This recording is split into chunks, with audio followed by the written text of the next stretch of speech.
Hi, this is Kevin with Advanced Leather Solutions. I want to talk about a project that we're finding more and more common in what we're doing here for our do-it-yourself clients. On the table in front of me is leather that was come to us from the client.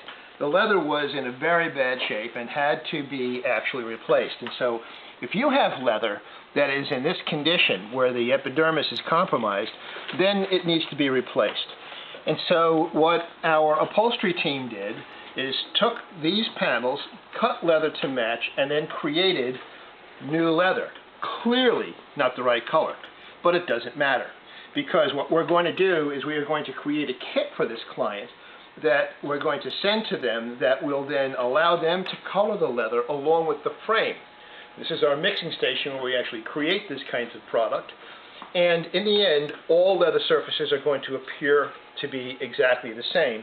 The good news of a project like this is that we have the high wear areas that are now at a state of disrepair, and we cannot actually restore them because the leather is shot, and the client is going to end up with brand new leather, so basically the piece will be back to like new.